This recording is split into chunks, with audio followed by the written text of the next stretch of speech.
আসসালামু আলাইকুম।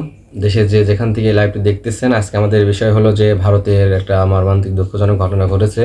ডাক্তার মমিতা দেবনাথের যে বিষয়, এই বিষয় নিয়ে আমাদের সাথে মঞ্চে যুক্ত আছেন ঢাকা বিশ্ববিদ্যালয়ের প্রফেসর ডাক্তার রাতুল ইসলাম, এবং আমাদের বাম পাশে উপস্থিত আছেন রাজশাহী বিশ্ববিদ্যালয়ের প্রফেসর ডাক্তার নীরব খান। আমরা তাদের কাছে আজকে একটাই আবেদন জানাবো যে দেশের যে বাংলাদেশ, ভারত, যে দেশেই হোক, বাইরের অনেক রাষ্ট্র আছে, যেখানে হোক এই ধর্ষণটি বেড়েই চলছে। এই বিষয়ে তাদের কাছে আমরা একটি বক্তব্য রাখবো যে স্যার ডাক্তার কি বলে যে আসলে এই বিষয় নিয়ে কি পদক্ষেপ নিলে পরে দেশের থেকে ধর্ষণ উঠে যাবে আর কি, চিরবিদায় নেবে, কারণ এরকম করে কত মানুষের প্রাণ যাবে। আর আমরা এই বিষয় নিয়ে প্রথমত যাব ডাক্তার রাতুল ইসলামের কাছে, স্যারের কাছে জানবো যে আসলে এই বিষয়ে কেমন করে সম্ভব এটা দমন করা। স্যার, আপনি এই বিষয়ে কি বলতেছেন, আমাদের একটু বলেন। আসসালামু আলাইকুম। প্রথমেই শুভেচ্ছা জানাই আপনাদের চ্যানেলকে, তারা আমাকে এইভাবে আমন্ত্রণ করে আনার জন্য। কথায় আপনি যে প্রশ্নটি করলেন যে ধর্ষণ, এটি তার মানে কি বলা যায়, এখন সমাজে এটা সবাই খুব সহজে দেখা শুরু করেছে। এটি দমন করার জন্য আমাদের প্রথমত আইন ব্যবস্থা নিতে হবে এবং আমাদের সচেতন থাকতে হবে। যে বড় কথা, আমরা সচেতন না, আমরা পুলিশের আওতায় বা আইনের আওতায় কোনো কাজ করতেছি না। যখন যার যা হচ্ছে সবাই নিজেদের মধ্যে সমাধান করার চেষ্টা করে, কিন্তু এটা করাটা ঠিক না। আমাদের আইনের বিচার বিভাগ আছে, আইন আছে, বিচার বিভাগ আছে, এদের কাছে আমাদের এগুলা করা উচিত, কিন্তু আমরা এটা করি না।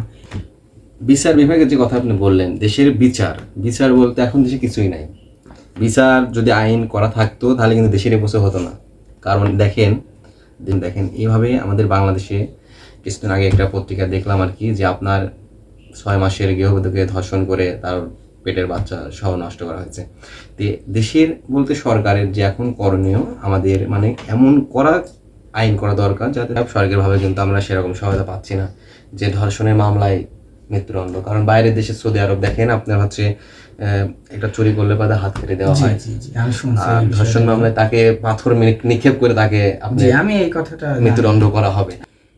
ডাক্তার মমিতা দেবনাথ যে এই বিষয়টা দেখেন, আপনি তার অবস্থাটা কি হয়েছে, এই বিষয়টা কিন্তু অত্যন্ত মর্মান্তিক ঘটনা। তাকে অনেক কষ্ট দিয়ে, অনেক নির্যাতন করে তাকে মারা হয়েছে। যাতে এরকম ধরনের কিছু বাংলাদেশ হোক, ভারত হোক, যে কোনো রাষ্ট্রে যাতে না হয়, আমরা ফাঁসি চাই।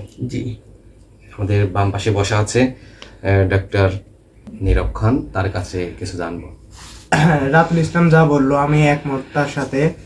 আমাদের দেশে নারী নির্যাতন বেড়ে চলছে, আইনগত ব্যবস্থা না নেওয়ার কারণে আজ নারী নির্যাতন অনেক অনেক গভীরতায় চলে গেছে। যেমন ডক্টর মমিতার কথাই বলি, আমরা ধর্ষণকারীর ফাঁসি চাই, এক ডাইরেক্ট ধর্ষণকারী আমরা ফাঁসি চাই, যাতে আর কোনো মা বোনের ধর্ষণের শিকার না হতে হয়। থেকে দুজনের থেকে আমরা বললাম আজকে আপনাদের মতে ধর্ষণের ফাঁসি। জি, ধর্ষণের শাস্তিটা হলো ফাঁসি, যাতে আর কোনো মা বোনের ধর্ষণ না হতে হয়। কারণ কি মনে করেন, কোনো ছেলে যেন আর ধর্ষণ করতে না পারে, তার যেন একটা ভয় থাকে যে ধর্ষণ করলে জীবন হারাতে হবে। এক ফাঁসি না হয় তাকে পাথর মেরে নিক্ষেপ করে জীবন দিতে হবে, যাতে আর কোনো ছেলে ধর্ষণ করতে সাহস না পায়। জি জি, মমিতা দেবনাথ হয়েছে, কালকে আমার বোন হতে পারে, কালকে আপনার বোন হতে পারে, পরশু আপনার বোন হতে পারে। এটা আমরা কেউ মানতে পারবো না। এটা আমাদের সরকারের কাছে একটা আবেদন যে ধর্ষণের ফাঁসি, যে ধর্ষণকারী হবে তারই ফাঁসি চাই আমরা। আপনি কি বলেন? জি জি, আমি তাই, আমারও একই মত, ফাঁসি চাই। স্যারদের বক্তব্য শুনে আমরা বুঝলাম যে ধর্ষণকারীর ফাঁসি চাই, তারা ফাঁসি চাই, এবং আমরা সবাই চাই ফাঁসি চাই, কারণ কোনো মা বোন যাতে আর ধর্ষিত না হয়। আমরা এই মমিতা দেবনাথের যে ধর্ষণ করছে যে কয়জন মিলে, তার সবাইকে ফাঁসি চাই। এই বিষয়ে আজকে এই পর্যন্তই।